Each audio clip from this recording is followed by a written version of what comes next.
Oi, gente. O vídeo vai ser de novo para falar sobre a bancada evangélica. O assunto, na verdade, não era para ser esse não, mas aí aconteceu uma coisa ontem que eu não tive como desconsiderar. Ontem, no caso, dia 5/11/2015, tô meio suando aqui, não sei o que tá acontecendo. Foi aprovada a PEC, Proposta de Emenda à Constituição 99/2011, de autoria do João Campos, que também é defensor de outras propostas como a cura gay. Então aquela proposta lá das armas, dos policiais, como é que é? Ele propõe que os policiais combatam o crime utilizando armas não letais de princípio, com spray de pimenta, por exemplo. Ou seja, você chega lá nos bandidos, você vê que eles estão lá com fuzis, dando tiro, aí sim você vai poder fazer uso de armas de fogo para se defender. Com base nisso, a gente já tem uma ideia aí da tamanha genialidade dessas pessoas que compõem essa bancada evangélica. Enfim, se essa PEC realmente for aprovada pelo plenário, ela dará às igrejas o poder de questionar as leis junto ao Supremo Tribunal Federal. Ou seja, eles vão poder meter o bedelho onde elas não são chamadas. E com isso será o fim do Estado laico. O Estado laico, para quem não sabe, significa que é um país ou uma nação neutra no campo religioso. Não é bem isso que está acontecendo no nosso país, né? É por isso que a gente tem escutado bastante falar sobre o Estado laico. Vocês lembram daquela época do catolicismo? Quer dizer, vocês não viveram naquela época, nem eu vivi, mas a gente aprendeu isso na escola. Ou não? Que era uma época bem complicada, porque a religião católica era a religião dominante.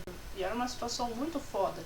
Por exemplo, se você não fosse um católico, se você morresse, você não poderia ser enterrado dentro de um cemitério público. Os clérigos, eles pegavam e recebiam o dinheiro do governo, como se eles fossem tipo funcionários. Sem falar que se você fosse de uma outra religião, era casa de polícia, eram umas coisas assim. A gente tá regredindo, a gente vai voltar pra essa época aí, tá? 1824, na época de Dom Pedro I. A minha opinião sobre isso é a seguinte: eu acredito que política e religião são coisas que não tem nada que se misturar, coisas separadas. Enfim, as testemunhas de Jeová, elas têm um texto bíblico lá que elas usam para justificar o motivo pelo qual elas não se envolvem com política.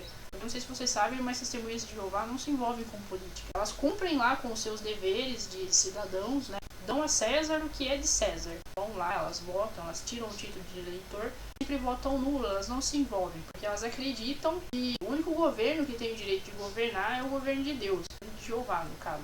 Uma coisa que eu acho particularmente muito bacana, eu tive a oportunidade de estudar a Bíblia um tempo com testemunhas de Jeová, e eu tenho uma certa admiração por eles, até porque eles são pessoas que realmente acreditam muito naquilo que eles pregam para as pessoas, o que é muito diferente do que acontece em outras religiões ou com outros religiosos. Eu postei há um tempo atrás aqui no meu canal um vídeo que era de um cara americano que ele estava falando justamente a respeito desse assunto, e as perspectivas que ele tem a respeito desse assunto são muito parecidas com a minha. Na verdade, ele estava comentando sobre o que aconteceu na França, lá com aqueles cartunistas daquele jornal francês, ou daquela revista francesa, não sei muito bem. Então, esses cartunistas, eles fizeram umas tirinhas lá, satirizando o islamismo, e um grupo islã ficou muito puto da cara e resolveu vingar a honra do Deus deles, matar todo mundo. Ele diz no vídeo que esses caras que tomam esse tipo de atitude é porque, na verdade, eles não acreditam muito no que eles estão dizendo. Acreditam que o Deus em que elas professam fé realmente irá punir essas pessoas que não seguem os princípios que elas têm como certo e não adoram esse Deus.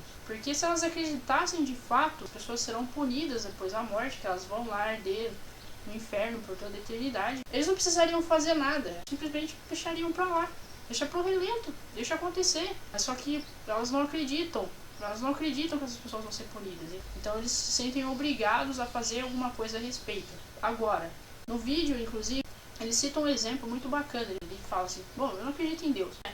Então vamos supor que o meu Deus seja a ciência, o meu Messias seja a gravidade. E aí, por alguma razão, você resolva desafiar o meu Messias, a gravidade, pulando do alto de um prédio. E aí, o que eu vou fazer? Eu vou te orientar, vou falar assim: meu, não faz isso não, porque se você pular aí, você vai ser castigado, você vai ser punido com a morte se você pular daí de cima, não faça isso. Mas se ainda assim você insistir em querer pular, você vai inevitavelmente morrer. E o que eu vou ter feito para que isso acontecesse, para que você fosse punido? Absolutamente nada. Eu realmente acredito no meu Deus. Eu acredito que essas pessoas que compõem essa bancada, elas também não acreditam muito naquilo que elas dizem acreditar.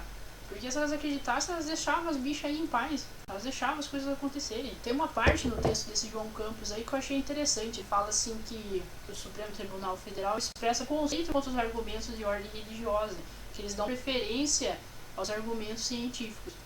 se sentem ofendidos, parece, né? O que acaba sendo muito engraçado, né? Porque eles falam assim, que eu vou pro inferno e passar toda a minha eternidade. Isso aí me ofende também.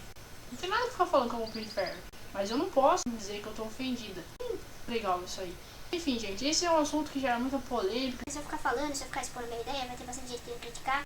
Ou talvez ninguém, né? Eu acho o Brasil um país tão engraçado, porque a grande maioria é contra as merdas que acontecem, mas ainda assim não é possível evitar que elas aconteçam. Ninguém votou na Dilma, mas mesmo assim ela é presidente do nosso país. Ninguém concorda também com essas coisas aí. É bem legal. Foi dada aqui minha opinião. Eu espero que vocês gostem do vídeo. Se vocês gostarem, dê like aí. Compartilhe, sei lá. Faça o que você quiser. O vídeo é sua.